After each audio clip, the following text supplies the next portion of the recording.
ਖਬਰਾਂ ਦੇ ਬੁਲੇਟਿਨ ਦੇ ਸਪਾਂਸਰ ਨੇ ਰੀਅਲਟਰ ਗੁਰਜਿੰਦਰ ਸਿੰਘ ਰੰਧਾਵਾ। ਹਰ ਤਰ੍ਹਾਂ ਦੀ ਪ੍ਰਾਪਰਟੀ ਖਰੀਦਣ ਤੇ ਵੇਚਣ ਲਈ ਤੁਸੀਂ ਕਾਲ ਕਰ ਸਕਦੇ ਹੋ। ਸਤਿ ਸ਼੍ਰੀ ਅਕਾਲ ਜੀ, ਤੁਸੀਂ ਦੇਖ ਰਹੇ ਹੋ ਪੰਜਾਬ ਮੇਲ USA ਟੀਵੀ ਤੇ ਮੈਂ ਸੁਰਭੀ। ਖਬਰਾਂ ਦੇ ਇਸ ਬੁਲੇਟਿਨ 'ਚ ਬਹੁਤ-ਬਹੁਤ ਸਵਾਗਤ। ਪੇਸ਼ ਆਨ ਦੇਸ਼ ਵਿਦੇਸ਼ ਨਾਲ ਜੁੜੀਆਂ ਹੋਈਆਂ ਕੁਝ ਖਾਸ ਤੇ ਚੋਣਵੀਆਂ ਖਬਰਾਂ। US ਸਿਟੀਜ਼ਨਸ਼ਿਪ ਫੀ 'ਚ 75% ਤੱਕ ਵਾਧੇ ਦਾ ਪ੍ਰਸਤਾਵ। ਅਮਰੀਕਾ ਵਿੱਚ ਤੇਜ਼ ਡੈਪੋਰਟੇਸ਼ਨ ਨੀਤੀ ਨੂੰ ਮਿਲੀ ਅਦਾਲਤੀ ਰਾਹਤ, ACLU ਨੂੰ ਝਟਕਾ। ਫੁੱਟਬਾਲ ਵਿਸ਼ਵ ਕੱਪ ਫਾਈਨਲ ਦੌਰਾਨ ਮੌਜੂਦ ਰਹਿਣਗੇ ਡੋਨਾਲਡ ਟਰੰਪ। ਸਰੀ 'ਚ ਨਸ਼ੀਲੇ ਪਦਾਰਥਾਂ ਸਣੇ ਪੰਜਾਬੀ ਨੌਜਵਾਨ ਗ੍ਰਿਫਤਾਰ, ਲਟਕੀ ਦੇਸ਼ ਨਿਕਾਲੇ ਦੀ ਤਲਵਾਰ। ਅਮਰੀਕਾ 'ਚ ਵੱਡੀ ਵਾਰਦਾਤ, ਲਾਇਬ੍ਰੇਰੀ 'ਚ ਚਲੀਆਂ ਤਾਰ-ਤਾਰ ਗੋਲੀਆਂ, 2 ਲੋਕਾਂ ਦੀ ਮੌਤ। ਅਮਰੀਕਾ 'ਚ ਭਾਰਤੀ ਨੌਜਵਾਨ ਦੇ ਨਾਂ ਤੇ ਬਣੇਗਾ ਕਾਨੂੰਨ, ਘੋੜਾ ਗੱਡੀਆਂ ਤੇ ਪਾਬੰਦੀ ਦੀ ਤਿਆਰੀ। ਹੁਣ ਇਹਨਾਂ ਖਬਰਾਂ ਦਾ ਵਿਸਤਾਰ। ਇਸ ਦੇ ਨਾਲ ਹੀ ਦੇਸ਼ ਤੇ ਵਿਦੇਸ਼ ਨਾਲ ਜੁੜੀਆਂ ਹੋਈਆਂ तमाम ਖਬਰਾਂ।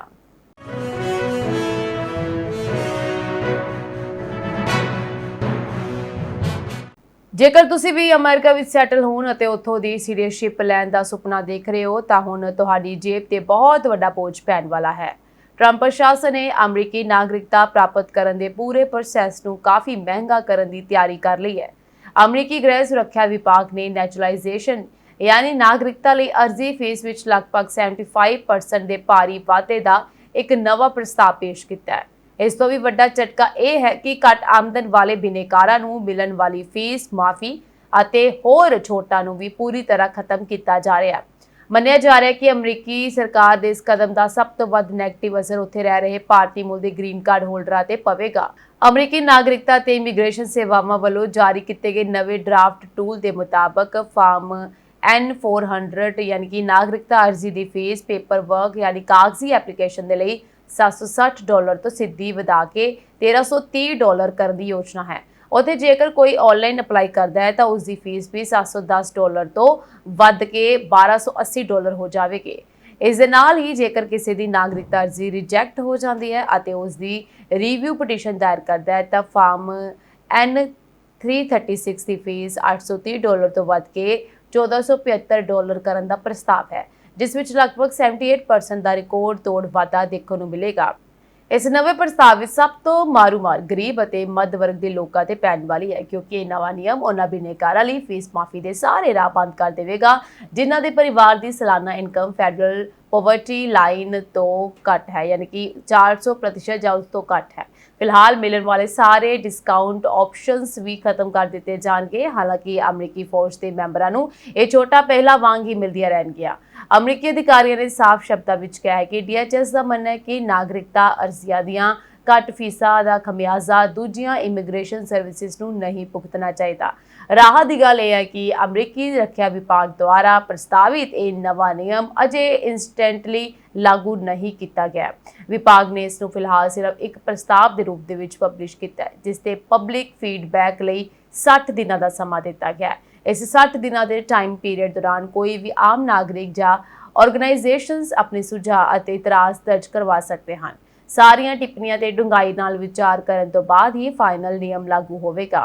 उदों तक पुराना सिस्टम ही चलेगा, जिस विच आर्थिक तंगी या सरकारी मदद के बेसिस ते मिलण वाली फीस छूट अते $380 की घट कीती फीस का फायदा मिलता रहेगा। जेकर भारतीय ते इस दे प्रभाव की गल करिए तो भारत उन्हां चोटी दे देशां विच शामिल है जिथों दे सब तो वध लोग अमेरिका विच परमानेंट रेजिडेंसी की मांग करते हैं, खास करके H1B वीज़ा ते काम करने वाले वर्किंग प्रोफैशनल्स, मिडल क्लास फैमिलीज अते इत्थों तक कि रिटायर्ड लोग भी इस प्रस्ताव कारण बुरी तरह प्रभावित होंगे। जो लोग हुण तक घट फीस या फीस माफी के सहारे अमरीकी सिटीजनस बनने की लाइन विच सन, उन्हां नूं हुण $1000 की फुल पेमेंट करनी पवेगी, जिस नाल नागरिकता लैण दा पूरा बजट पूरी तरह हिल जाएगा। अमेरिका की एक फैडरल अपील अदालत ने ट्रंप प्रशासन को देश भर में तेज डेपोर्टेशन नीति मुड़ लागू करने की इजाजत दे दी है। इस फैसले नाल ट्रंप प्रशासन की इमीग्रेशन मुहिम नूं वड्डी कानूनी जित मिली है, जबकि प्रवासी अधिकारां लई लड़ रही संस्थावां खास करके ACLU नूं झटका लग्या है। इस नीति देन इमीग्रेशन अधिकारी उन्हां प्रवासियों नूं बिना पूरी अदालती सुनवाई दे तेजी नाल डिपोर्ट कर सकते हैं जो अमेरिका विच अपने 2 साल तो वध रहने के सबूत पेश नहीं कर सकते। पहला यह प्रक्रिया मुख्य तौर पर सरहदी इलाकों तक सीमित सी, पर हुण इसका दायरा पूरे अमेरिका तक वधाया जा सकेगा। ACLU ਅਤੇ ਹੋਰ ਪ੍ਰਵਾਸੀ ਹੱਕ ਸੰਸਥਾਵਾਂ ਨੇ ਇਸ ਨੀਤੀ ਦਾ ਵਿਰੋਧ ਕਰਦਿਆਂ ਦਲੀਲ ਦਿੱਤੀ ਸੀ ਕਿ ਇਸ ਨਾਲ ਕਈ ਲੋਕਾਂ ਨੂੰ ਆਪਣਾ ਪੱਖ ਰੱਖਣ ਦਾ ਪੂਰਾ ਮੌਕਾ ਨਹੀਂ ਮਿਲੇਗਾ ਅਤੇ ਗਲਤ ਡੈਪੋਟੇਸ਼ਨ ਦੇ ਮਾਮਲੇ ਵੱਧ ਸਕਦੇ ਹਨ। ਸੰਸਥਾਵਾਂ ਨੇ ਅਦਾਲਤ ਨੂੰ ਦੱਸਿਆ ਕਿ ਲੰਬੇ ਸਮੇਂ ਤੋਂ ਅਮਰੀਕਾ ਵਿੱਚ ਰਹਿ ਰਹੇ ਕੁਝ ਲੋਕ ਵੀ ਇਸ ਨੀਤੀ ਦੀ ਚਪੇਟ ਵਿੱਚ ਆ ਸਕਦੇ ਹਨ। ਹਾਲਾਂਕਿ ਅਪੀਲ ਅਦਾਲਤ ਦੇ ਬਹੁਮਤ ਜੱਜਾਂ ਨੇ ਕਿਹਾ ਹੈ ਕਿ ਕਾਨੂੰਨ ਪ੍ਰਵਾਸੀਆਂ ਨੂੰ ਨੋਟਿਸ ਅਤੇ ਜਵਾਬ ਦੇਣ ਦਾ ਮੌਕਾ ਦਿੰਦਾ ਹੈ, ਇਸ ਲਈ ਇਹ ਪ੍ਰਕਿਰਿਆ ਸੰਵਿਧਾਨਕ ਹੱਕਾਂ ਦੀ ਉਲੰਘਣਾ ਨਹੀਂ ਕਰਦੀ। ਇੱਕ ਜੱਜ ਨੇ ਅਸਹਿਮਤੀ ਜ਼ਾਹਰ ਕਰਦਿਆਂ ਚੇਤਾਵਨੀ ਦਿੱਤੀ ਹੈ ਕਿ ਗਲਤੀਆਂ ਦੀ ਸੰਭਾਵਨਾ ਕਾਫੀ ਜ਼ਿਆਦਾ ਹੈ ਅਤੇ ਸੁਰੱਖਿਆ ਪ੍ਰਬੰਧ ਕਾਫੀ ਨਹੀਂ ਹਨ। ਟਰੰਪ ਪ੍ਰਸ਼ਾਸਨ ਦਾ ਇਹ ਕਹਿਣਾ ਹੈ ਕਿ ਗੈਰ ਕਾਨੂੰਨੀ ਇਮੀਗ੍ਰੇਸ਼ਨ ਨਾਲ ਨਜਿੱਠਣ ਲਈ ਇਹ ਨੀਤੀ ਬਹੁਤ ਜ਼ਰੂਰੀ ਹੈ ਅਤੇ ਇਸ ਨਾਲ ਡੈਪੋਟੇਸ਼ਨ ਪ੍ਰਕਿਰਿਆ ਤੇਜ਼ ਹੋਵੇਗੀ। ਦੂਜੇ ਪਾਸੇ ACLU ਅਤੇ ਪ੍ਰਵਾਸੀ ਅਧਿਕਾਰ ਗਰੁੱਪਾਂ ਨੇ ਸੰਕੇਤ ਦਿੱਤਾ ਹੈ ਕਿ ਉਹ ਇਸ ਫੈਸਲੇ ਦੇ ਖਿਲਾਫ ਹੋਰ ਕਾਨੂੰਨੀ ਵਿਕਲਪਾਂ ਤੇ ਵਿਚਾਰ ਕਰਨਗੇ। FIFA ਦੇ ਪ੍ਰਧਾਨ ਗਿਆਨੀ ਇਨਫੈਂਟਿਨੋ ਨੇ ਪੁਸ਼ਟੀ ਕੀਤੀ ਹੈ ਕਿ ਅਮਰੀਕੀ ਰਾਸ਼ਟਰਪਤੀ ਡੋਨਾਲਡ ਟਰੰਪ 19 ਜੁਲਾਈ ਨੂੰ ਨਿਊ ਜਰਸੀ ਦੇ ਈਸਟ ਰਦਰਫੋਰਡ ਵਿੱਚ ਹੋਣ ਵਾਲੇ ਫੁੱਟਬਾਲ ਵਿਸ਼ਵ ਕੱਪ ਫਾਈਨਲ ਵਿੱਚ ਸ਼ਾਮਲ ਹੋਣਗੇ ਅਤੇ ਜੇਤੂ ਟੀਮ ਨੂੰ ਟਰਾਫੀ ਸੌਂਪਣ ਦੇ ਸਮਾਰੋਹ ਵਿੱਚ ਉਹਨਾਂ ਨਾਲ ਮੌਜੂਦ ਰਹਿਣਗੇ। ਫੋਕਸ ਐਂਡ ਫਰੈਂਡਸ ਨਾਲ ਗੱਲਬਾਤ ਦੌਰਾਨ ਇਨਫੈਂਟਿਨੋ ਨੇ ਕਿਹਾ ਹੈ ਕਿ ਉਹ ਰਾਸ਼ਟਰਪਤੀ ਟਰੰਪ ਦੇ ਨਾਲ ਮਿਲ ਕੇ ਫਾਈਨਲ ਦਾ ਆਨੰਦ ਮਾਣਨਗੇ ਅਤੇ ਜੇਤੂ ਟੀਮ ਨੂੰ ਟਰਾਫੀ ਵੀ ਇਕੱਠੇ ਹੀ ਪ੍ਰਦਾਨ ਕਰਨਗੇ। ਜਦੋਂ ਉਹਨਾਂ ਤੋਂ ਪੁੱਛਿਆ ਗਿਆ ਕਿ ਕੀ ਉਹ ਅਤੇ ਟਰੰਪ ਇਕੱਠੇ ਟਰਾਫੀ ਸੌਂਪਣਗੇ ਤਾਂ ਉਹਨਾਂ ਨੇ ਜਵਾਬ ਦਿੱਤਾ ਕਿ ਬਿਲਕੁਲ, ਉਹ ਅਕਸਰ ਇਕੱਠੇ ਹੀ ਹੁੰਦੇ ਹਨ। ਜ਼ਿਕਰਯੋਗ ਹੈ ਕਿ ਪਿਛਲੇ ਸਾਲ ਵੀ ਟਰੰਪ ਕਲੱਬ ਵਿਸ਼ਵ ਕੱਪ ਫਾਈਨਲ ਦੇ ਇਨਾਮ ਵੰਡ ਸਮਾਰੋਹ ਵਿੱਚ ਸ਼ਾਮਲ ਹੋਏ ਸਨ, ਜਿੱਥੇ ਚੈਲਸੀ ਨੇ ਪੈਰਿਸ ਸੈਂਟ ਜਰਮੇਨ ਨੂੰ 3-0 ਦੇ ਨਾਲ ਹਰਾ ਕੇ ਖਿਤਾਬ ਜਿੱਤਿਆ ਸੀ। ਉਸ ਮੌਕੇ ਟਰੰਪ ਟਰਾਫੀ ਚੁੱਕਣ ਸਮੇਂ ਵੀ ਚੈਲਸੀ ਦੇ ਖਿਡਾਰੀਆਂ ਨਾਲ ਮੰਚ ਤੇ ਮੌਜੂਦ ਰਹੇ ਸਨ। ਬਾਅਦ ਵਿੱਚ ਇਹ ਟਰਾਫੀ ਵਾਈਟ ਹਾਊਸ ਦੇ ਓਵਲ ਦਫ਼ਤਰ ਵਿੱਚ ਵੀ ਦੇਖੀ ਗਈ ਸੀ, ਜਦਕਿ ਚੈਲਸੀ ਨੂੰ ਇਸ ਦੀ ਪ੍ਰਤੀਰੂਪ ਟਰਾਫੀ ਦਿੱਤੀ ਗਈ ਸੀ। ਦ ਐਥਲੈਟਿਕ ਦੀ ਰਿਪੋਰਟ ਦੇ ਅਨੁਸਾਰ FIFA ਪ੍ਰਧਾਨ ਇਨਫੈਂਟਿਨੋ ਇਸ ਵਿਸ਼ਵ ਕੱਪ ਦੌਰਾਨ ਵੱਧ ਤੋਂ ਵੱਧ ਮੈਚਾਂ ਵਿੱਚ ਹਾਜ਼ਰੀ ਲਗਾਉਣ ਦੀ ਕੋਸ਼ਿਸ਼ ਕਰ ਰਹੇ ਹਨ ਅਤੇ ਹੁਣ ਤੱਕ ਉਹ ਇੱਕ ਦਿਨ ਵਿੱਚ 2 ਮੈਚਾਂ ਤੱਕ ਦੇਖ ਚੁੱਕੇ ਹਨ। ਹਾਲਾਂਕਿ ਡੋਨਾਲਡ ਟਰੰਪ ਨੇ ਅਜੇ ਤੱਕ ਮੈਦਾਨ ਵਿੱਚ ਇਸ ਸਾਲ ਦੇ ਵਿਸ਼ਵ ਕੱਪ ਦਾ ਕੋਈ ਮੈਚ ਨਹੀਂ ਦੇਖਿਆ ਹੈ। ਕੈਨੇਡਾ ਦੇ ਬ੍ਰਿਟਿਸ਼ ਕੋਲੰਬੀਆ 'ਚ ਨਸ਼ਾ ਤਸਕਰੀ ਦਾ ਮਾਮਲਾ ਸਾਹਮਣੇ ਆਇਆ ਹੈ। ਇਸ ਦੌਰਾਨ ਸਰੀ ਪੁਲਿਸ ਨੇ ਵੱਡੀ ਮਾਤਰਾ ਵਿੱਚ ਗੈਰ ਕਾਨੂੰਨੀ ਨਸ਼ੀਲੇ ਪਦਾਰਥ ਬਰਾਮਦ ਕੀਤੇ ਹਨ। ਇਸ ਦੌਰਾਨ 24 ਸਾਲਾਂ ਦੇ ਪੰਜਾਬੀ ਨੌਜਵਾਨ ਨੂੰ ਗ੍ਰਿਫਤਾਰ ਕੀਤਾ ਗਿਆ, ਜਿਸ ਦੇ ਉੱਤੇ ਦੇਸ਼ ਨਿਕਾਲਾ ਦੀ ਤਲਵਾਰ ਹੁਣ ਲਟਕ ਰਹੀ ਹੈ, ਯਾਨੀ ਕਿ ਜਿਸ ਨੂੰ ਦੇਸ਼ ਨਿਕਾਲਾ ਦਿੱਤਾ ਜਾ ਸਕਦਾ ਹੈ। ਸਰੀ ਪੁਲਿਸ ਦਾ ਇਹ ਕਹਿਣਾ ਹੈ ਕਿ ਉਹਨਾਂ ਦੀ ਜਾਂਚ ਫਰਵਰੀ ਵਿੱਚ ਸ਼ੁਰੂ ਹੋਈ ਸੀ। ਇਸ ਦੌਰਾਨ ਮਈ ਵਿੱਚ ਇੱਕ ਘਰ ਦੀ ਤਲਾਸ਼ੀ ਸ਼ੁਰੂ ਹੋਈ ਸੀ, ਜਿੱਥੇ ਗੈਰ ਕਾਨੂੰਨੀ ਨਸ਼ੀਲੇ ਪਦਾਰਥ ਮਿਲੇ ਸਨ। ਤਲਾਸ਼ੀ ਵਿੱਚ ਲਗਭਗ 16 ਕਿਲੋਗ੍ਰਾਮ ਅਫੀਮ, ਭੰਗ, ਕੋਕੇਨ, ਫੈਂਟਾਨਿਲ, ਮੈਥਾਮਫੈਟਾਮੀਨ ਅਤੇ ਹੈਰੋਇਨ ਦੀ ਮਾਤਰਾ ਦੇ ਨਾਲ-ਨਾਲ ਬਰਾਮਦ ਕੀਤੀ ਗਈ ਸੀ। ਇਸ ਦੌਰਾਨ $2000 ਤੋਂ ਵੱਧ ਨਕਦੀ ਵੀ ਮਿਲੀ ਸੀ ਅਤੇ ਇਸ ਦੌਰਾਨ 3 ਲੋਕਾਂ ਨੂੰ ਮੌਕੇ ਤੇ ਗ੍ਰਿਫਤਾਰ ਕੀਤਾ ਗਿਆ ਸੀ। ਪੁਲਿਸ ਦਾ ਕਹਿਣਾ ਹੈ ਕਿ 24 ਸਾਲਾਂ ਦੇ ਗੁਰਜੋਤ ਸਿੰਘ ਨੂੰ ਪਿਛਲੇ ਸ਼ੁੱਕਰਵਾਰ ਨੂੰ ਗ੍ਰਿਫਤਾਰ ਕੀਤਾ ਗਿਆ ਸੀ ਅਤੇ ਹੁਣ ਉਸ ਤੇ ਤਸਕਰੀ ਦੇ 5 ਮਾਮਲਿਆਂ ਦੇ ਦੋਸ਼ ਲਾਏ ਗਏ ਹਨ। ਕੈਨੇਡਾ ਬੋਰਡਰ ਸਰਵਿਸਿਜ਼ ਏਜੰਸੀ ਦੁਆਰਾ 2 ਹੋਰ ਵਿਅਕਤੀਆਂ ਨੂੰ ਦੇਸ਼ ਤੋਂ ਕੱਢ ਦਿੱਤਾ ਗਿਆ ਸੀ, ਜਿਨ੍ਹਾਂ ਤੇ ਦੋਸ਼ ਨਹੀਂ ਲਗਾਏ ਗਏ ਸਨ। ਗੁਰਜੋਤ ਸਿੰਘ ਇਸ ਵੇਲੇ ਪੁਲਿਸ ਹਿਰਾਸਤ 'ਚ ਹੈ ਅਤੇ ਉਸ ਦੀ ਅਗਲੀ ਅਦਾਲਤ ਵਿੱਚ ਪੇਸ਼ੀ ਸ਼ੁੱਕਰਵਾਰ ਨੂੰ ਹੋਵੇਗੀ। ਅਮਰੀਕਾ ਦੇ ਉੱਤਰੀ ਕੈਲੀਫੋਰਨੀਆ ਤੋਂ ਇੱਕ ਬੇਹੱਦ ਹੀ ਸਨਸਨੀਖੇਜ਼ ਖਬਰ ਸਾਹਮਣੇ ਆਈ ਹੈ, ਜਿੱਥੇ ਇੱਕ ਪਬਲਿਕ ਲਾਇਬ੍ਰੇਰੀ 'ਚ ਹੋਈ ਗੋਲੀਬਾਰੀ 'ਚ 2 ਲੋਕਾਂ ਦੀ ਮੌਤ ਹੋ ਗਈ ਹੈ। ਪੁਲਿਸ ਨੇ ਮੁਸਤੈਦੀ ਦਿਖਾਉਂਦੇ ਹੋਏ ਇੱਕ ਸ਼ੱਕੀ ਨੂੰ ਹਿਰਾਸਤ ਵਿੱਚ ਲੈ ਲਿਆ।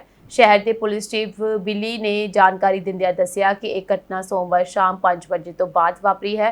ਪੁਲਿਸ ਨੂੰ ਬਿਊਟ ਕਾਉਂਟੀ ਲਾਇਬ੍ਰੇਰੀ ਦੀ ਚੀਕੋ ਬ੍ਰਾਂਚ ਦੇ ਅੰਦਰ ਗੋਲੀਆਂ ਚੱਲਣ ਦੀ ਸੂਚਨਾ ਮਿਲੀ ਸੀ। ਜਦੋਂ ਪੁਲਿਸ ਅਧਿਕਾਰੀ ਲਾਇਬ੍ਰੇਰੀ ਦੇ ਅੰਦਰ ਦਾਖਲ ਹੋਏ ਤਾਂ ਸ਼ੱਕੀ ਹਮਲਾਵਰ ਪਿਛਲੇ ਰਸਤੇ ਤੋਂ ਫਰਾਰ ਹੋਣ ਦੀ ਕੋਸ਼ਿਸ਼ ਕਰ ਰਿਹਾ ਸੀ, ਪਰ ਉੱਥੇ ਪਹਿਲਾਂ ਤੋਂ ਤੈਨਾਤ ਦੂਜੇ ਪੁਲਿਸ ਮੁਲਾਜ਼ਮਾਂ ਨੇ ਉਸ ਨੂੰ ਘੇਰ ਕੇ ਗ੍ਰਿਫਤਾਰ ਕਰ ਲਿਆ। ਹਮਲਾਵਰ ਵੱਲੋਂ ਕੀਤੀ ਗਈ ਫਾਇਰਿੰਗ ਦੌਰਾਨ 2 ਲੋਕਾਂ ਦੀ ਮੌਤ ਵੀ ਹੋ ਗਈ ਹੈ, ਜਦਕਿ ਇੱਕ ਬੱਚਾ ਵੀ ਜ਼ਖਮੀ ਹੋਇਆ ਹੈ, ਜਿਸ ਨੂੰ ਇਲਾਜ ਲਈ ਹਸਪਤਾਲ ਲਿਜਾਇਆ ਗਿਆ। ਘਟਨਾ ਤੋਂ ਬਾਅਦ ਲਾਇਬ੍ਰੇਰੀ ਦੇ ਆਲੇ-ਦੁਆਲੇ ਦੀਆਂ ਸੜਕਾਂ ਨੂੰ ਕੁਝ ਸਮੇਂ ਲਈ ਬੰਦ ਕਰ ਦਿੱਤਾ ਗਿਆ। ਪੁਲਿਸ ਨੇ ਫਿਲਹਾਲ ਹਮਲਾਵਰ ਦੀ ਪਛਾਣ ਜਨਤਕ ਨਹੀਂ ਕੀਤੀ ਹੈ ਅਤੇ ਨਾ ਹੀ ਗੋਲੀਬਾਰੀ ਦੇ ਅਸਲ ਕਾਰਨਾਂ ਦਾ ਪਤਾ ਲੱਗ ਸਕਿਆ ਹੈ। ਪੁਲਿਸ ਚੀਫ ਨੇ ਭਰੋਸਾ ਦਿਵਾਇਆ ਹੈ ਕਿ ਹੁਣ ਜਨਤਾ ਨੂੰ ਕੋਈ ਖਤਰਾ ਨਹੀਂ ਹੈ ਅਤੇ ਮਾਮਲੇ ਦੀ ਬਾਰੀਕੀ ਨਾਲ ਜਾਂਚ ਕੀਤੀ ਜਾ ਰਹੀ ਹੈ। ਅਮਰੀਕਾ ਦੇ ਨਿਊਯਾਰਕ ਸ਼ਹਿਰ ਵਿੱਚ ਸਥਿਤ ਮਸ਼ਹੂਰ ਸੈਂਟਰਲ ਪਾਰਕ ਵਿੱਚ ਘੋੜਾ ਗੱਡੀਆਂ ਤੇ ਪਾਬੰਦੀ ਲਗਾਉਣ ਵਾਲੇ ਇੱਕ ਅਹਿਮ ਬਿੱਲ ਦਾ ਨਾਂ ਹੁਣ ਇੱਕ ਭਾਰਤੀ ਨੌਜਵਾਨ ਦੇ ਸਨਮਾਨ ਦੇ ਵਿੱਚ ਬਦਲਿਆ ਜਾਵੇਗਾ। ਇਸ ਵਿਧੇਇਕ ਦਾ ਨਾਂ ਹੁਣ ਰੋਮਾਂਚ ਲਾ ਰੱਖਿਆ ਜਾਵੇਗਾ, ਜੋ 18 ਸਾਲ ਭਾਰਤੀ ਨੌਜਵਾਨ ਰੋਮਾਂਚ ਮਹਾਜਨ ਨੂੰ ਸਮਰਪਿਤ ਹੈ। ਜ਼ਿਕਰਯੋਗ ਹੈ ਕਿ ਪਿਛਲੇ ਹਫ਼ਤੇ ਪਠਾਨਕੋਟ ਤੋਂ ਆਏ ਪਰਿਵਾਰ ਦੇ ਨਾਲ ਸੈਂਟਰਲ ਪਾਰਕ ਵਿੱਚ ਬੇਹੱਦ ਦਰਦਨਾਕ ਹਾਦਸਾ ਵਾਪਰਿਆ ਸੀ। ਰੋਮਾਂਚ ਮਹਾਜਨ ਆਪਣੀ ਮਾਂ ਦੇ ਨਾਲ ਘੋੜਾ ਗੱਡੀ ਦੀ ਸਵਾਰੀ ਕਰ ਰਿਹਾ ਸੀ ਕਿ ਅਚਾਨਕ ਘੋੜਾ ਬੇਕਾਬੂ ਹੋ ਗਿਆ। ਘੋੜੇ ਦੇ ਬੇਕਾਬੂ ਹੋਣ ਕਾਰਨ ਰੋਮਾਂਚ ਦੀ ਮਾਂ ਗੱਡੀ ਤੋਂ ਹੇਠਾਂ ਡਿੱਗ ਗਈ ਸੀ, ਜਿਸ ਤੋਂ ਬਾਅਦ ਆਪਣੀ ਮਾਂ ਨੂੰ ਬਚਾਉਣ ਲਈ ਰੋਮਾਂਚ ਨੇ ਜਲਦੀ ਗੱਡੀ ਤੋਂ ਛਲਾਂਗ ਲਗਾ ਦਿੱਤੀ।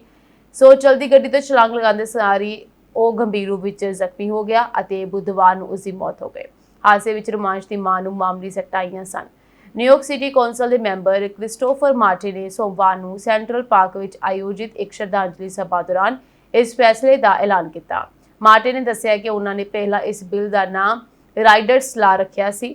ਇਹ ਨਾਂ ਰਾਈਡਰ ਨਾਮਕ ਇੱਕ 26 ਸਾਲਾਂ ਦੇ ਘੋੜੇ ਦੇ ਨਾਂ ਤੇ ਸੀ, ਜਿਸ ਨੂੰ ਅਗਸਤ 2022 ਵਿੱਚ ਜ਼ਬਰਦਸਤੀ ਗੱਡੀ ਖਿੱਚਣ ਲਈ ਮਜਬੂਰ ਕੀਤਾ ਗਿਆ ਸੀ ਅਤੇ ਬਾਅਦ ਵਿੱਚ ਉਸ ਦੀ ਮੌਤ ਹੋ ਗਈ ਸੀ। ਹੁਣ ਰੋਮਾਂਚ ਦੀ ਕੁਰਬਾਨੀ ਨੂੰ ਦੇਖਦਿਆਂ ਇਸ ਦਾ ਨਾਮ ਬਦਲ ਦਿੱਤਾ ਗਿਆ ਹੈ। ਹੁਣ ਇਸ ਨਵੇਂ ਕਾਨੂੰਨ ਰਾਹੀਂ ਘੋੜਾ ਗੱਡੀਆਂ ਤੇ ਮੁਕੰਮਲ ਪਾਬੰਦੀ ਲਗਾ ਕੇ ਭਵਿੱਖ ਵਿੱਚ ਅਜਿਹੇ ਹਾਦਸਿਆਂ ਨੂੰ ਰੋਕਣ ਦੀ ਕੋਸ਼ਿਸ਼ ਕੀਤੀ ਜਾਵੇਗੀ। ਸ਼ਰਧਾਂਜਲੀ ਸਭਾ ਦੌਰਾਨ ਰੋਮਾਂਚ ਦੇ ਪਰਿਵਾਰ ਦਾ ਇੱਕ ਭਾਵੁਕ ਪੱਤਰ ਵੀ ਪੜ੍ਹਿਆ ਗਿਆ। ਪਰਿਵਾਰ ਨੇ ਸਵਾਰੀ ਸੇਵਾਵਾਂ ਨੂੰ ਤੁਰੰਤ ਬੰਦ ਕਰਨ ਦੀ ਮੰਗ ਕਰਦਿਆਂ ਕਿਹਾ ਕਿ ਜਦੋਂ ਆਪਣੇ ਬੱਚੇ ਦੇ ਅੰਤਿਮ ਸੰਸਕਾਰ ਦੀਆਂ ਤਿਆਰੀਆਂ ਕਰ ਰਹੇ ਹਨ, ਉਸੇ ਸਮੇਂ ਘੋੜਾ ਗੱਡੀਆਂ ਦਾ ਦੁਬਾਰਾ ਸੜਕਾਂ ਤੇ ਆਉਣਾ ਉਹਨਾਂ ਦਾ ਅਪਮਾਨ ਹੈ। ਪੱਤਰ ਵਿੱਚ ਲਿਖਿਆ ਗਿਆ ਕਿ ਉਹ ਉਦਯੋਗ ਨਿਯੋਗ ਦੇ ਹਰ ਵਸਨੀਕ ਅਤੇ ਸੈਲਾਨੀ ਦੀ ਸੁਰੱਖਿਆ ਲਈ ਖਤਰਾ ਹੈ। ਨਿਊਯਾਰਕ ਸਥਿਤ ਭਾਰਤੀ ਦੂਤਾਵਾਸ ਨੇ ਵੀ ਰੋਮਾਂਚ ਦੇ ਅਚਾਨਕ ਦੇਹਾਂਤ ਤੇ ਡੂੰਘੇ ਦੁੱਖ ਦਾ ਪ੍ਰਗਟਾਵਾ ਕੀਤਾ ਹੈ। ਦੂਤਾਵਾਸ ਨੇ ਸੋਸ਼ਲ ਮੀਡੀਆ ਤੇ ਪੋਸਟ ਕਰਦਿਆਂ ਕਿਹਾ ਹੈ ਕਿ ਉਹ ਇਸ ਔਖੀ ਘੜੀ ਵਿੱਚ ਪਰਿਵਾਰ ਦੇ ਨਾਲ ਹਨ ਅਤੇ ਹਰ ਸੰਭਵ ਸਹਾਇਤਾ ਪ੍ਰਦਾਨ ਕਰ ਰਹੇ ਹਨ। ਅਮਰੀਕਾ ਵਾਲਿਆਂ ਨੂੰ ਸਸਤੇ ਕਾਰ ਮੁਹੱਈਆ ਕਰਵਾਉਣ ਦਾ ਰਾਹ ਪੱਧਰਾ ਕਰਦਾ ਇਤਿਹਾਸਕ ਬਿੱਲ ਸੈਨੇਟ ਵਿੱਚ ਪਾਸ ਹੋ ਗਿਆ ਹੈ ਅਤੇ ਜਲਦੀ ਹਾਊਸ ਆਫ ਰਿਪਰੈਜ਼ੈਂਟੇਟਿਵਸ ਵਿੱਚ ਪਾਸ ਹੋਣ ਮਗਰੋਂ ਕਾਨੂੰਨ ਦਾ ਰੂਪ ਅਖਤਿਆਰ ਕਰ ਲਵੇਗਾ। ਜੀ ਹਾਂ, ਸੈਨੇਟ ਮੈਂਬਰਾਂ ਨੇ ਪਾਰਟੀ ਹੱਦਾਂ ਤੋਂ ਉੱਪਰ ਉੱਠ ਕੇ ਵੋਟਾਂ ਪਾਈਆਂ ਅਤੇ ਬਿੱਲ ਦਾ ਵਿਰੋਧ ਕਰਨ ਵਾਲਿਆਂ ਦੀ ਗਿਣਤੀ ਸਿਰਫ 5 ਰਹਿ ਗਈ, ਜਦਕਿ 85 ਮੈਂਬਰ ਹੱਕ ਵਿੱਚ ਭੁਗਤੇ। ਨਵੇਂ ਕਾਨੂੰਨ ਤਹਿਤ ਮਕਾਨਾਂ ਦੀ ਉਸਾਰੀ ਤੇਜ਼ ਕੀਤੀ ਜਾਵੇਗੀ ਅਤੇ ਖਰਚੇ ਘਟਾਏ ਜਾਣਗੇ, ਜਦਕਿ ਨਿਵੇਸ਼ਕਾਂ ਨੂੰ ਮਕਾਨ ਖਰੀਦਣ ਦੀ ਬਿਲਕੁਲ ਇਜਾਜ਼ਤ ਨਹੀਂ ਹੋਵੇਗੀ। ਸੈਨੇਟ ਦੀ ਬੈਂਕਿੰਗ ਕਮੇਟੀ ਦੇ ਮੁਖੀ ਅਤੇ ਸਾਊਥ ਕੈਰੋਲੀਨਾ ਤੋਂ ਸੈਨੇਟਰ ਟਿਮ ਸਕੌਟ ਨੇ ਕਿਹਾ ਹੈ ਕਿ ਕਈ ਵਰ੍ਹਿਆਂ ਦੀ ਮਿਹਨਤ ਸਦਕਾ ਲੱਖਾਂ ਦੀ ਗਿਣਤੀ ਵਿੱਚ ਅਮਰੀਕਨਜ਼ ਦਾ ਮਕਾਨ ਮਾਲਕ ਬਣਨ ਦਾ ਸੁਪਨਾ ਪੂਰਾ ਹੋਵੇਗਾ।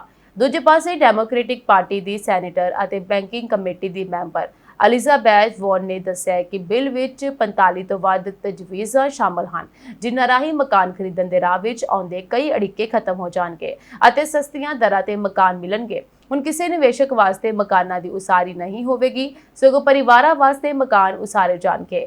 ਕੈਲੀਫੋਰਨੀਆ ਤੋਂ ਡੈਮੋਕ੍ਰੈਟਿਕ ਪਾਰਟੀ ਦੀ ਮੈਕਸੀਕਨ ਵੋਟਰਸ ਦਾ ਕਹਿਣਾ ਹੈ ਕਿ ਅੰਤਮ ਖਰੜਾ ਪ੍ਰਵਾਨ ਹੋ ਚੁੱਕਿਆ ਹੈ ਅਤੇ ਹੁਣ ਹੇਠਲੇ ਸਦਨ ਵਿੱਚ ਹਰੀ ਝੰਡੀ ਮਗਰੋਂ ਰਾਸ਼ਟਰਪਤੀ ਦੇ ਦਸਤਖਤ ਦੀ ਉਡੀਕ ਹੈ। ਉਹਨਾਂ ਨੇ ਕਿਹਾ ਕਿ ਬਿੱਲ ਪਾਸ ਕਰਵਾਉਣਾ ਅੰਤਮ ਪੜਾਅ ਨਹੀਂ ਅਤੇ ਲੋਕਾਂ ਕਿਫਾਇਤੀ ਕੀਮਤਾਂ ਤੇ ਘਰ ਮੁਹੱਈਆ ਕਰਵਾਉਣਾ ਦੀ ਮੁਹਿੰਮ ਅੱਗੇ ਵੀ ਜਾਰੀ ਰਹੇਗੀ। ਸੋ ਅਮਰੀਕਾ ਵਿੱਚ ਚੋਣਾਂ ਵਾਲੇ ਵਰ੍ਹੇ ਦੌਰਾਨ ਇੱਕ ਲੋਕ ਪੱਖੀ ਬਿੱਲ ਦਾ ਪਾਸ ਹੋਣਾ ਆਪਣੇ ਆਪ ਵਿੱਚ ਬੇहद ਅਹਿਮ ਮੰਨਿਆ ਜਾ ਰਿਹਾ ਹੈ। ਸੈਨੇਟ ਵਿੱਚ ਡੈਮੋਕ੍ਰੈਟਿਕ ਪਾਰਟੀ ਦੇ ਆਗੂ ਚੱਕ ਸ਼ੂਮਰ ਨੇ ਇਹ ਕਿਹਾ ਕਿ ਬਿੱਲ ਦਾ ਪਾਸ ਹੋਣਾ ਦਰਸਾਉਂਦਾ ਹੈ ਕਿ ਲੋਕ ਭਲਾਈ ਦਾ ਕੋਈ ਮੌਕਾ ਖੁੰਝਿਆ ਨਹੀਂ ਜਾ ਸਕਦਾ। ਪਰਥ ਦੇ ਬੈਂਟਲੀ ਇਲਾਕੇ ਵਿੱਚ ਇੱਕ ਸ਼ਾਪਿੰਗ ਸੈਂਟਰ ਦੇ ਕਾਰ ਪਾਰਕ ਵਿੱਚ ਵਾਪਰੇ ਦਰਦਨਾਕ ਹਾਦਸੇ ਵਿੱਚ ਨਵਾਂ ਮੋੜ ਸਾਹਮਣੇ ਆਇਆ ਹੈ। ਜ਼ਿਕਰਯੋਗ ਹੈ ਕਿ ਭਾਰਤ ਤੋਂ ਆਈ 19 ਸਾਲਾਂ ਦੀ ਅੰਤਰਰਾਸ਼ਟਰੀ ਵਿਦਿਆਰਥਣ ਕੋਮਲਪ੍ਰੀਤ ਕੌਰ ਦੀ ਮਈ ਮਹੀਨੇ ਵਿੱਚ ਇੱਕ ਕਾਰ ਦੀ ਟੱਕਰ ਨਾਲ ਮੌਤ ਹੋ ਗਈ ਸੀ। ਹੁਣ ਇਸ ਘਟਨਾ ਦੀ ਜਾਂਚ ਤੋਂ ਬਾਅਦ ਪੁਲਿਸ ਨੇ ਇੱਕ ਕਿਸ਼ੋਰ ਡਰਾਈਵਰ ਵਿਰੁੱਧ ਦੋਸ਼ ਲਗਾਏ ਹਨ। ਕੋਮਲਪ੍ਰੀਤ ਕੌਰ ਪੱਛਮੀ ਆਸਟ੍ਰੇਲੀਆ ਵਿੱਚ ਪੜ੍ਹਾਈ ਕਰ ਰਹੀ ਸੀ ਅਤੇ ਪਾਰਟ ਟਾਈਮ ਨੌਕਰੀ ਵੀ ਕਰਦੀ ਸੀ। ਪਰਿਵਾਰ ਅਤੇ ਦੋਸਤਾਂ ਦੇ ਮੁਤਾਬਕ ਉਹ ਭਵਿੱਖ ਲਈ ਵੱਡੇ ਸੁਪਨੇ ਲੈ ਕੇ ਆਸਟ੍ਰੇਲੀਆ ਆਈ ਸੀ। 17 ਮਈ ਦੀ ਰਾਤ ਬੈਂਟਲੀ ਪਲਾਜ਼ਾ ਦੇ ਕਾਰ ਪਾਰਕ ਵਿੱਚ ਉਹ ਇੱਕ ਕਾਰ ਦੀ ਲਪੇਟ ਵਿੱਚ ਆ ਗਈ। ਉਸ ਨੂੰ ਗੰਭੀਰ ਹਾਲਤ ਵਿੱਚ ਹਸਪਤਾਲ ਲਿਜਾਇਆ ਗਿਆ, ਜਿੱਥੇ ਡਾਕਟਰਾਂ ਨੇ ਉਸ ਨੂੰ ਮ੍ਰਿਤਕ ਐਲਾਨ ਕਰ ਦਿੱਤਾ। ਇਸ ਦੁਖਦਾਈ ਘਟਨਾ ਤੋਂ ਬਾਅਦ ਭਾਈਚਾਰੇ ਵੱਲੋਂ ਸਹਿਯੋਗ ਕਰਦਿਆਂ ਉਸ ਦੀ ਦੇਹ ਭਾਰਤ ਭੇਜਣ ਲਈ ਹਜ਼ਾਰਾਂ ਡਾਲਰ ਫੰਡ ਇਕੱਠੇ ਕੀਤੇ ਗਏ। ਹੁਣ ਪੁਲਿਸ ਦੀ ਜਾਂਚ ਅੱਗੇ ਵਧਣ ਤੋਂ ਬਾਅਦ ਇੱਕ ਨਾਬਾਲਗ ਡਰਾਈਵਰ ਦੇ ਖਿਲਾਫ ਕਾਰਵਾਈ ਕੀਤੀ ਗਈ ਹੈ। ਮਾਮਲਾ ਅਦਾਲਤ ਵਿੱਚ ਜਾਣ ਕਾਰਨ ਪੁਲਿਸ ਵੱਲੋਂ ਹੋਰ ਵੇਰਵੇ ਜਾਰੀ ਨਹੀਂ ਕੀਤੇ ਗਏ। ਈਰਾਨ ਅਤੇ ਅਮਰੀਕਾ ਦੇ ਵਿਚਕਾਰ ਚੱਲ ਰਹੀ ਕੂਟਨੀਤਿਕ ਗੱਲਬਾਤ ਦੌਰਾਨ ਸਮੁੰਦਰੀ ਸੁਰੱਖਿਆ ਨੂੰ ਲੈ ਕੇ ਇੱਕ ਅਹਿਮ ਫੈਸਲਾ ਲਿਆ ਗਿਆ ਹੈ। ਦੋਵਾਂ ਦੇਸ਼ਾਂ ਦੇ ਵਿਚਾਲੇ ਹੋਏ ਸਮਝੌਤੇ ਤਹਿਤ ਹੋਰਮੁਜ਼ ਦੇ ਪ੍ਰਬੰਧਨ ਅਤੇ ਕਿਸੇ ਵੀ ਤਰ੍ਹਾਂ ਦੀ ਗਲਤਫਹਿਮੀ ਨੂੰ ਦੂਰ ਕਰਨ ਲਈ ਇੱਕ ਟੈਲੀਫੋਨਿਕ ਹੌਟਲਾਈਨ ਸਥਾਪਿਤ ਕੀਤੀ ਜਾਵੇਗੀ। ਇਸ ਸਮਝੌਤੇ ਮੁਤਾਬਕ ਹੋਰਮੁਜ਼ ਜਲਡਮਰੂ ਦਾ ਮੁੱਖ ਪ੍ਰਬੰਧਨ ਈਰਾਨ ਦੇ ਕੋਲ ਹੀ ਰਹੇਗਾ, ਪਰ ਅਮਰੀਕਾ ਜਾਂ ਹੋਰ ਕੋਈ ਵੀ ਦੇਸ਼ ਜਹਾਜ਼ਾਂ ਦੇ ਲੰਘਣ ਵਿੱਚ ਆਉਣ ਵਾਲੀ ਸਮੱਸਿਆ ਜਾਂ ਇਤਰਾਜ਼ ਦੀ ਸੂਰਤ ਵਿੱਚ ਇਸ ਹੌਟਲਾਈਨ ਰਾਹੀਂ ਸਿੱਧਾ ਸੰਪਰਕ ਕਰ ਸਕੇਗਾ। ਸਵਿਟਜ਼ਰਲੈਂਡ ਦੇ ਬਰਗਨਸਟੋਕ ਵਿੱਚ ਹੋਈ ਗੱਲਬਾਤ ਦੇ ਪਹਿਲੇ ਦੌਰ ਤੋਂ ਪਰਤਣ ਤੋਂ ਬਾਅਦ ਈਰਾਨ ਦੇ ਮੁੱਖ ਵਾਰਤਾਕਾਰ ਮੁਹੰਮਦ ਬਾਗੇਰ ਗਾਲਿਬਾਫ ਨੇ ਸਪਸ਼ਟ ਕੀਤਾ ਕਿ ਹੋਰਮੁਜ਼ ਜਲ ਡਮਰੂ ਰਾਹੀਂ ਹੋਣ ਵਾਲੀ ਆਵਾਜਾਈ ਹੁਣ ਕਦੇ ਵੀ ਯੁੱਧ ਤੋਂ ਪਹਿਲਾਂ ਵਾਲੀ ਪੁਰਾਣੀ ਸਥਿਤੀ ਵਿੱਚ ਵਾਪਸ ਨਹੀਂ ਆਵੇਗੀ। ਉਹਨਾਂ ਨੇ ਕਿਹਾ ਕਿ ਈਰਾਨ ਨੇ ਕਦੇ ਵੀ ਅਮਰੀਕਾ ਤੇ ਭਰੋਸਾ ਨਹੀਂ ਕੀਤਾ, ਪਰ ਇਹ ਹੌਟਲਾਈਨ ਅੰਤਰਰਾਸ਼ਟਰੀ ਕਾਨੂੰਨ ਦੇ ਦਾਇਰੇ ਵਿੱਚ ਰਹਿ ਕੇ ਉੱਚ ਸੁਰੱਖਿਆ ਅਤੇ ਜਹਾਜ਼ਾਂ ਦੇ ਸੁਰੱਖਿਅਤ ਲੰਘਣ ਨੂੰ ਯਕੀਨੀ ਬਣਾਉਣ ਦੇ ਲਈ ਸਥਾਪਿਤ ਕੀਤੀ ਜਾ ਰਹੀ ਹੈ। ਗਾਲੀਬਾਫ ਨੇ ਇਹ ਵੀ ਚੇਤਾਵਨੀ ਦਿੱਤੀ ਕਿ ਜੇਕਰ ਲੈਬਨਾਨ ਜਾਂ ਖੇਤਰ ਦੇ ਕਿਸੇ ਹੋਰ ਹਿੱਸੇ ਵਿੱਚ ਤਣਾਅ ਵੱਧਦਾ ਹੈ ਤਾਂ ਇਸ ਦਾ ਸਿੱਧਾ ਅਸਰ ਹੋਰਮੁਜ਼ ਦੀ ਆਵਾਜਾਈ ਤੇ ਵੀ ਪੈ ਸਕਦਾ ਹੈ। ਇਸ ਦੌਰਾਨ ਦੋਵਾਂ ਧਿਰਾਂ ਲੈਬਨਾਨੀ ਸਰਕਾਰ ਨਾਲ ਮਿਲ ਕੇ ਇੱਕ ਟਕਰਾਅ ਮੁਕਤ ਸੈੱਲ यानी कि ਡੀ-ਕਨਫਲਿਕਸ਼ਨ ਸੈੱਲ ਬਣਾਉਣ ਲਈ ਵੀ ਸਹਿਮਤ ਹੋਈਆਂ ਹਨ। ਇਹ ਸੈੱਲ ਖੇਤਰ ਵਿੱਚ ਦੁਸ਼ਮਣੀ ਖਤਮ ਕਰਨ ਦੇ ਵਾਅਦਿਆਂ ਦੀ ਨਿਗਰਾਨੀ ਕਰੇਗਾ। ਇਹ ਕਦਮ ਅਜਿਹੇ ਸਮੇਂ ਚੁੱਕਿਆ ਗਿਆ ਹੈ ਜਦੋਂ ਇਜ਼ਰਾਈਲੀ ਫੌਜ ਅਤੇ ਈਰਾਨ ਸਮਰਥਿਤ ਹਿਜ਼ਬੁੱਲਾ ਵਿਚਾਲੇ ਚੱਲ ਰਹੀ ਜੰਗ ਕਾਰਨ ਅਮਰੀਕਾ ਈਰਾਨ ਸਮਝੌਤੇ ਤੇ ਖਤਰਾ ਮੰਡਰਾ ਰਿਹਾ ਹੈ। ਈਰਾਨ ਦੇ ਵਿਦੇਸ਼ ਮੰਤਰੀ ਅਬਾਸ ਅਰਾਗਚੀ ਨੇ ਲੈਬਨਾਨ ਦੇ ਵਿੱਚ ਤਣਾਅ ਘਟਾਉਣ ਵੱਲ ਹੋਈ ਪ੍ਰਗਤੀ ਦਾ ਸਵਾਗਤ ਕਰਦਿਆਂ ਇਹ ਕਿਹਾ ਹੈ ਕਿ ਇਹ ਨਵਾਂ ਸੈੱਲ ਦੋਵਾਂ ਦੇਸ਼ਾਂ ਦੇ ਸਮਝੌਤੇ ਦੀ ਪਹਿਲੀ ਵੱਡੀ ਪ੍ਰੀਖਿਆ ਹੋਵੇਗਾ। ਕੈਨੇਡਾ ਦੀ ਸਿਆਸਤ ਵਿੱਚ ਮੁੜ ਹਿਲਜੁਲ ਹੋ ਰਹੀ ਹੈ। ਇਸ ਹਿਲਜੁਲ ਦਰਮਿਆਨ ਹਾਊਸ ਆਫ ਕਾਮਨਸ ਵਿੱਚ 6 ਸੀਟਾਂ ਖਾਲੀ ਹੋ ਰਹੀਆਂ ਹਨ ਤੇ ਲਿਬਰਲ ਸਰਕਾਰ ਨੂੰ ਸਦਨ ਵਿੱਚ ਬਹੁਮਤ ਬਰਕਰਾਰ ਰੱਖਣ ਲਈ ਇੱਕ ਜ਼ਿਮਨੀ ਚੋਣ ਜਿੱਤਣੀ ਹੋਵੇਗੀ। 2 ਐਮਪੀਜ਼ ਨੇ ਬੀਤੇ ਸ਼ੁੱਕਰਵਾਰ ਨੂੰ ਅਸਤੀਫਾ ਦੇ ਦਿੱਤਾ ਹੈ, ਜਿਨ੍ਹਾਂ ਵਿੱਚੋਂ ਲਿਬਰਲ ਪਾਰਟੀ ਦੇ ਜੋਨਾਥਨ ਵਿਲਕਿਨਸਨ ਬ੍ਰਸਲਸ ਜਾ ਰਹੇ ਹਨ ਅਤੇ ਯੂਰਪੀ ਯੂਨੀਅਨ ਵਿੱਚ ਕੈਨੇਡੀਅਨ ਰਾਜਦੂਤ ਦੀ ਜ਼ਿੰਮੇਵਾਰੀ ਨਿਭਾਉਣਗੇ। ਦੱਸ ਦੇ ਕਿ ਕਿਸੇ ਐਮਪੀ ਵੱਲੋਂ ਅਸਤੀਫਾ ਦਿੱਤੇ ਜਾਣ ਤੇ ਸੰਸਦ ਦੇ ਸਪੀਕਰ ਵੱਲੋਂ ਮੁੱਖ ਚੋਣ ਅਫਸਰ ਨੂੰ ਸੀਟ ਖਾਲੀ ਹੋਣ ਬਾਰੇ ਦੱਸਿਆ ਜਾਂਦਾ ਹੈ ਅਤੇ ਪ੍ਰਧਾਨ ਮੰਤਰੀ ਕੋਲ ਜ਼ਿਮਨੀ ਚੋਣ ਦਾ ਐਲਾਨ ਕਰਨ ਵਾਸਤੇ 11 ਦਿਨ ਤੋਂ 180 ਦਿਨ ਦਾ ਸਮਾਂ ਹੁੰਦਾ ਹੈ। ਦੋ ਅਸਤੀਫਿਆਂ ਦੇ ਮੱਦੇਨਜ਼ਰ ਪ੍ਰਧਾਨ ਮੰਤਰੀ ਮਾਰਕ ਕਾਰਨੀ ਦੇ ਕੋਲ 19 ਦਸੰਬਰ ਤੱਕ ਦਾ ਸਮਾਂ ਮੌਜੂਦ ਹੈ ਅਤੇ ਸਿਆਸੀ ਮਾਹਰਾਂ ਦਾ ਇਹ ਮੰਨਣਾ ਹੈ ਕਿ ਘੱਟੋ-ਘੱਟ 6 ਪਾਰਲੀਮੈਂਟੀ ਹਲਕਿਆਂ ਵਿੱਚ ਇੱਕੋ ਵੇਲੇ ਜ਼ਿਮਨੀ ਚੋਣਾਂ ਹੋਣਗੀਆਂ। ਦੂਜੇ ਪਾਸੇ ਜ਼ਿਮਨੀ ਚੋਣ ਦੇ ਮੱਦੇਨਜ਼ਰ ਕੰਜ਼ਰਵੇਟਿਵ ਪਾਰਟੀ ਦੇ ਆਗੂ ਪਿਅਰੇ ਪੋਲੀਬਰ ਵੀ ਤਿਆਰੀਆਂ ਦੇ ਵਿੱਚ ਜੁਟਦੇ ਨਜ਼ਰ ਆਏ ਹਨ। ਪੱਛਮੀ ਏਸ਼ੀਆ ਵਿੱਚ ਚੱਲ ਰਹੇ ਤਣਾਅ ਦੇ ਵਿਚਕਾਰ ਵਿਸ਼ਵ ਊਰਜਾ ਬਾਜ਼ਾਰ ਲਈ ਵੱਡੀ ਖੁਸ਼ਖਬਰੀ ਸਾਹਮਣੇ ਆਈ ਹੈ। ਸ਼ਾਂਤੀ ਸਮਝੌਤੇ ਦੀ ਗੱਲਬਾਤ ਦੇ ਪਹਿਲੇ ਦੌਰ ਤੋਂ ਬਾਅਦ ਅਮਰੀਕਾ ਦੇ ਵਿੱਚ ਡੋਨਾਲਡ ਟਰੰਪ ਪ੍ਰਸ਼ਾਸਨ ਨੇ ਈਰਾਨੀ ਤੇਲ ਦੀ ਵਿਕਰੀ ਤੇ ਪਾਬੰਦੀਆਂ ਹਟਾਉਣ ਦਾ ਇਤਿਹਾਸਕ ਫੈਸਲਾ ਲਿਆ ਹੈ। ਇਸ ਕਦਮ ਦਾ ਸਿੱਧਾ ਅਸਰ ਗਲੋਬਲ ਬਾਜ਼ਾਰ ਵਿੱਚ ਕੱਚੇ ਤੇਲ ਦੀਆਂ ਕੀਮਤਾਂ ਤੇ ਪਵੇਗਾ, ਜਿਸ ਨਾਲ ਆਉਣ ਵਾਲੇ ਦਿਨਾਂ ਵਿੱਚ ਤੇਲ ਦੀਆਂ ਕੀਮਤਾਂ ਵਿੱਚ ਕਮੀ ਆਉਣ ਦੀ ਸੰਭਾਵਨਾ ਬਹੁਤ ਜ਼ਿਆਦਾ ਹੈ। ਅਮਰੀਕੀ ਪ੍ਰਸ਼ਾਸਨ ਦਾ ਇਹ ਕਦਮ ਸਵਿਟਜ਼ਰਲੈਂਡ ਵਿੱਚ ਅਮਰੀਕਾ ਅਤੇ ਈਰਾਨ ਦੇ ਵਿਚਕਾਰ ਹਾਲ ਹੀ ਵਿੱਚ ਹੋਈ ਸਕਾਰਾਤਮਕ ਗੱਲਬਾਤ ਦਾ ਨਤੀਜਾ ਹੈ। ਅਮਰੀਕੀ ਉਪ ਰਾਸ਼ਟਰਪਤੀ JD ਵੈਂਸ ਦੇ ਅਨੁਸਾਰ ਈਰਾਨੀ ਪ੍ਰਤੀਨਿਧੀਆਂ ਨਾਲ ਮੀਟਿੰਗਾਂ ਨੇ ਇੱਕ ਵਿਆਪਕ ਸ਼ਾਂਤੀ ਸਮਝੌਤੇ ਦੀ ਨੀਂਹ ਰੱਖੀ ਹੈ। ਅਮਰੀਕੀ ਖਜ਼ਾਨਾ ਵਿਭਾਗ ਨੇ ਅਧਿਕਾਰਤ ਤੌਰ ਤੇ ਐਲਾਨ ਕੀਤਾ ਹੈ ਕਿ ਈਰਾਨੀ ਤੇਲ ਲਈ ਪਾਬੰਦੀਆਂ ਤੇ ਇਹ ਛੋਟ 21 ਅਗਸਤ 2026 ਤੱਕ ਵੈਧ ਰਹੇਗੀ। ਅਮਰੀਕੀ ਖਜ਼ਾਨਾ ਸਕੱਤਰ ਸਕਾਟ ਬੇਸਨ ਨੇ ਸੋਸ਼ਲ ਮੀਡੀਆ ਤੇ ਐਲਾਨ ਕੀਤਾ ਕਿ ਈਰਾਨ ਨੇ ਹੋਰਮੁਜ਼ ਜਲ ਡਮਰੂ ਵਿੱਚ ਸੁਰੱਖਿਅਤ ਨੈਵੀਗੇਸ਼ਨ ਨੂੰ ਯਕੀਨੀ ਬਣਾਉਣ ਅਤੇ IAEA ਨਿਰੀਖਕਾਂ ਨੂੰ ਦੇਸ਼ ਵਿੱਚ ਦਾਖਲ ਹੋਣ ਦੀ ਆਗਿਆ ਦੇਣ ਲਈ ਵਚਨਬੱਧ ਕੀਤਾ ਹੈ। ਈਰਾਨ ਤੋਂ ਪਾਬੰਦੀਆਂ ਹਟਾਉਣ ਦੇ ਨਾਲ ਭਾਰਤ ਨੂੰ ਕਾਫੀ ਰਾਹਤ ਮਿਲ ਸਕਦੀ ਹੈ, ਜੋ ਕਿ ਊਰਜਾ ਸੰਕਟ ਨਾਲ ਜੂਝ ਰਿਹਾ ਹੈ। ਬਾਜ਼ਾਰ ਮਾਹਰਾਂ ਦਾ ਇਹ ਮੰਨਣਾ ਹੈ ਕਿ ਵਿਸ਼ਵ ਬਾਜ਼ਾਰ ਵਿੱਚ ਕੱਚੇ ਤੇਲ ਦੀ ਸਪਲਾਈ ਵਧਣ ਦੇ ਨਾਲ ਭਾਰਤ ਵਿੱਚ ਬਾਲਣ ਅਤੇ ਗੈਸ ਦੀਆਂ ਕੀਮਤਾਂ ਵਿੱਚ ਗਿਰਾਵਟ ਆ ਸਕਦੀ ਹੈ। ਸੋ ਇਸ ਦੇ ਨਾਲ ਹੀ ਹੁਣ ਲਈ ਅਮਰੀਕਾ ਨੇ ਆਰਥਿਕ ਪਾਬੰਦੀਆਂ ਤੋਂ 60 ਦਿਨਾਂ ਦੀ ਅਸਥਾਈ ਛੋਟ ਦਿੱਤੀ ਹੈ, ਜਿਸ ਨਾਲ ਲੰਬੇ ਸਮੇਂ ਦੇ ਲਾਭ ਕੁਝ ਹੱਦ ਤੱਕ ਅਸਪਸ਼ਟ ਹਨ। ਲੰਬੇ ਸਮੇਂ ਦੇ ਸਮਝੌਤਿਆਂ ਬਾਰੇ ਅਨਿਸ਼ਚਿਤਤਾ ਵੀ ਹੈ। ਕਪਲਰ ਦੇ ਇੱਕ ਮੁੱਖ ਵਿਸ਼ਲੇਸ਼ਕ ਸੁਮਿਤ ਰਿਟੋਲੀਆ ਦੇ ਅਨੁਸਾਰ ਜਿੰਨਾ ਚਿਰ ਅਮਰੀਕੀ ਨੀਤੀ ਅਸਥਿਰ ਰਹਿੰਦੀ ਹੈ, ਭਾਰਤ ਈਰਾਨੀ ਤੇਲ ਆਯਾਤ ਲਈ ਵੱਡੇ ਲੰਬੇ ਸਮੇਂ ਦੇ ਸਮਝੌਤਿਆਂ ਵਿੱਚ ਦਾਖਲ ਹੋਣ ਤੋਂ ਬਚ ਸਕਦਾ ਹੈ। ਫਿਰ ਵੀ ਇਸ ਅਮਰੀਕੀ ਕਦਮ ਨੇ ਵਿਸ਼ਵ ਵਿਆਪੀ ਤੇਲ ਕੀਮਤਾਂ ਤੇ ਦਬਾਅ ਘਟਾ ਦਿੱਤਾ ਹੈ, ਇੱਕ ਲਾਭ ਜੋ ਜਲਦੀ ਹੀ ਆਮ ਲੋਕਾਂ ਦੀਆਂ ਜੇਬਾਂ ਤੱਕ ਪਹੁੰਚ ਸਕਦਾ ਹੈ। ਇਟਲੀ ਦੇ ਖੇਤਾਂ ਵਿੱਚ ਮਜ਼ਦੂਰੀ ਕਰਦਿਆਂ ਜਾਨ ਗਵਾਉਣ ਵਾਲੇ ਭਾਰਤੀ ਮਜ਼ਦੂਰ ਸਤਨਾਮ ਸਿੰਘ ਦੇ ਮਾਮਲੇ ਵਿੱਚ ਇਨਸਾਫ ਦੀ ਕੜੀ ਨੇੜੇ ਆ ਗਈ ਹੈ। ਅਦਾਲਤੀ ਕਾਰਵਾਈ ਦੇ ਆਖਰੀ ਪੜਾਅ ਵਿੱਚ ਸਰਕਾਰੀ ਵਕੀਲ ਨੇ ਦੋਸ਼ੀ ਇਟਾਲੀਅਨ ਮਾਲਿਕ ਲਈ ਸਖਤ ਸਜ਼ਾ ਦੀ ਮੰਗ ਕੀਤੀ ਹੈ। ਇਹ ਦਰਦਨਾਕ ਘਟਨਾ 17 ਜੂਨ 2024 ਨੂੰ ਵਾਪਰੀ ਸੀ, ਜਦੋਂ ਖੇਤਾਂ ਵਿੱਚ ਕੰਮ ਕਰਦੇ ਸਮੇਂ ਇੱਕ ਹਾਦਸੇ ਵਿੱਚ ਸਤਨਾਮ ਸਿੰਘ ਦਾ ਇੱਕ ਹੱਥ ਕੱਟਿਆ ਗਿਆ ਸੀ। ਦੋਸ਼ੀ ਮਾਲਕ ਨੇ ਗੰਭੀਰ ਜ਼ਖਮੀ ਹਾਲਤ ਵਿੱਚ ਸਤਨਾਮ ਸਿੰਘ ਦਾ ਇਲਾਜ ਕਰਵਾਉਣ ਦੀ ਬਜਾਏ ਉਸ ਨੂੰ ਉਸਦੇ ਘਰ ਦੇ ਬਾਹਰ ਲਵਾਰਿਸ ਛੱਡ ਦਿੱਤਾ। ਜ਼ਿਆਦਾ ਖੂਨ ਵਹਿ ਜਾਣ ਕਾਰਨ ਸਤਨਾਮ ਸਿੰਘ ਨੂੰ ਰੋਮ ਦੇ ਹਸਪਤਾਲ ਵਿੱਚ ਦਾਖਲ ਕਰਵਾਇਆ ਗਿਆ, ਪਰ ਉਸ ਦੀ ਜਾਨ ਨਹੀਂ ਬਚਾਈ ਜਾ ਸਕੀ। ਇਸ ਘਟਨਾ ਨੇ ਪੂਰੇ ਇਟਲੀ ਨੂੰ ਹਿਲਾ ਕੇ ਰੱਖ ਦਿੱਤਾ ਸੀ ਅਤੇ ਇਨਸਾਫ ਪਸੰਦ ਲੋਕਾਂ ਨੇ ਸੜਕਾਂ ਤੇ ਉਤਰ ਕੇ ਮੁਜ਼ਾਹਰੇ ਕੀਤੇ ਸਨ। ਇਟਲੀ ਦੀ ਪ੍ਰਧਾਨ ਮੰਤਰੀ ਜੋਰਜੀਆ ਮੈਲੋਨੀ ਨੇ ਵੀ ਮਾਲਕ ਦੇ ਇਸ ਮਾੜੇ ਰਵੱਈਏ ਦੀ ਨਿੰਦਾ ਕਰਦਿਆਂ ਪੀੜਿਤ ਪਰਿਵਾਰ ਨੂੰ ਇਨਸਾਫ ਦਾ ਭਰੋਸਾ ਦਿੱਤਾ ਸੀ। ਪਿਛਲੇ ਕਰੀਬ 2 ਸਾਲਾਂ ਤੋਂ ਚੱਲ ਰਹੇ ਇਸ ਕੇਸ ਵਿੱਚ ਇਹ ਸਾਬਤ ਹੋ ਗਿਆ ਕਿ ਸਤਨਾਮ ਸਿੰਘ ਦੀ ਮੌਤ ਮਾਲਕ ਦੀ ਲਾਪਰਵਾਹੀ ਕਾਰਨ ਹੋਈ ਹੈ। ਸਰਕਾਰੀ ਵਕੀਲ ਨੇ ਮਾਨਯੋਗ ਅਦਾਲਤ ਵਿੱਚ 2 ਘੰਟੇ ਦੀ ਪ੍ਰਭਾਵਸ਼ਾਲੀ ਬਹਿਸ ਦੌਰਾਨ ਦੋਸ਼ੀ ਲਈ 22 ਸਾਲ ਦੀ ਕੈਦ ਦੀ ਸਜ਼ਾ ਦੀ ਮੰਗ ਕੀਤੀ ਹੈ। ਇਸ ਮਾਮਲੇ ਵਿੱਚ ਮਾਨਯੋਗ ਅਦਾਲਤ ਵੱਲੋਂ 7 ਜੁਲਾਈ 2026 ਨੂੰ ਅੰਤਿਮ ਫੈਸਲਾ ਸੁਣਾਇਆ ਜਾਵੇਗਾ, ਜਿਸ ਦੀ ਸਾਰਾ ਦੇਸ਼ ਬੇਸਬਰੀ ਨਾਲ ਉਡੀਕ ਕਰ ਰਿਹਾ ਹੈ।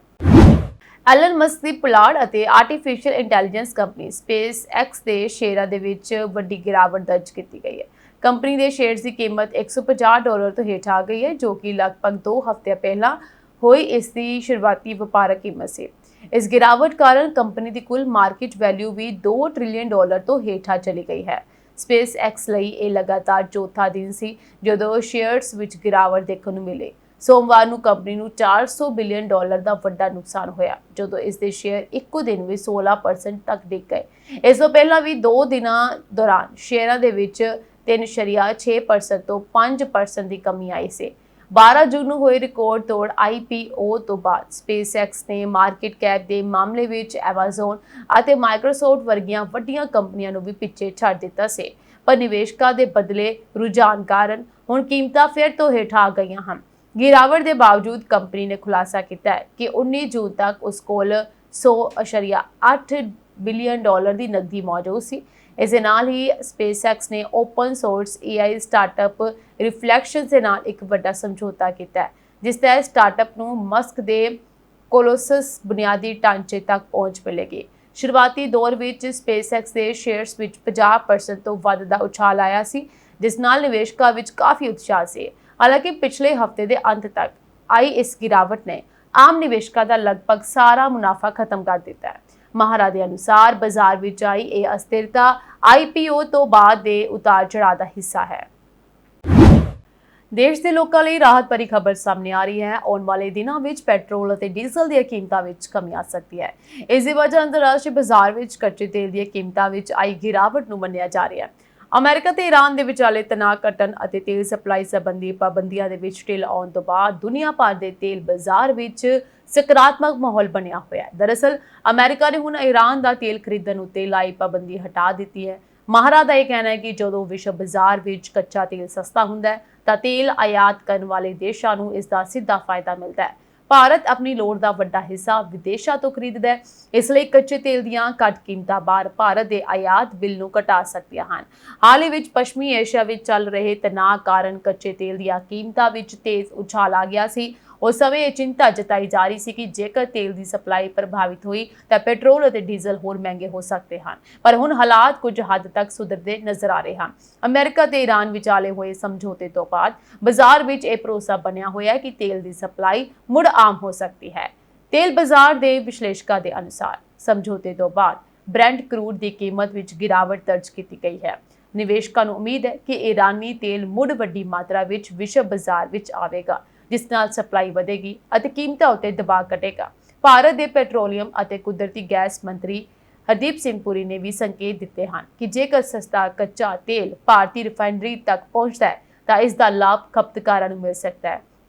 ਉਹਨਾਂ ਨੇ ਕਿਹਾ ਹੈ ਕਿ ਸਰਕਾਰ ਅਤੇ ਤੇਲ ਕੰਪਨੀਆਂ ਅੰਤਰਰਾਸ਼ਟਰੀ ਹਾਲਾਤਾਂ ਉੱਤੇ ਲਗਾਤਾਰ ਨਜ਼ਰ ਰੱਖ ਰਹੀਆਂ ਹਨ। ਹਾਲਾਂਕਿ ਮਾਹਰ ਇਹ ਵੀ ਕਹਿੰਦੇ ਹਨ ਕਿ ਕੱਚੇ ਤੇਲ ਦੀ ਕੀਮਤ ਘਟਣ ਦਾ ਅਸਰ ਤੁਰੰਤ ਪੈਟਰੋਲ ਪੰਪਾਂ ਉੱਤੇ ਨਹੀਂ ਦਿਖਾਈ ਦਿੰਦਾ। ਤੇਲ ਕੰਪਨੀਆਂ ਪਹਿਲਾਂ ਖਰੀਦੇ ਹੋਏ ਸਟਾਕ, ਆਵਾਜਾਈ ਖਰਚ, ਟੈਕਸਾਂ ਅਤੇ ਹੋਰ ਕਾਰਕਾਂ ਨੂੰ ਵੀ ਧਿਆਨ ਵਿੱਚ ਰੱਖਦੀਆਂ ਹਨ। ਇਸ ਲਈ ਕੀਮਤਾਂ ਵਿੱਚ ਕਿਸੇ ਵੀ ਸੰਭਾਵਿਤ ਕਮੀ ਲਈ ਕੁਝ ਸਮਾਂ ਲੱਗ ਸਕਦਾ ਹੈ। ਜੇਕਰ ਅੰਤਰਰਾਸ਼ਟਰੀ ਬਾਜ਼ਾਰ ਵਿੱਚ ਕੱਚੇ ਤੇਲ ਦੀਆਂ ਕੀਮਤਾਂ ਲੰਬੇ ਸਮੇਂ ਤੱਕ ਹੇਠਾਂ ਰਹਿੰਦੀਆਂ ਹਨ ਤਾਂ ਇਸ ਦਾ ਫਾਇਦਾ ਸਿਰਫ ਪੈਟਰੋਲ ਅਤੇ ਡੀਜ਼ਲ ਤੱਕ ਹੀ ਸੀਮਿਤ ਨਹੀਂ ਰਹੇਗਾ।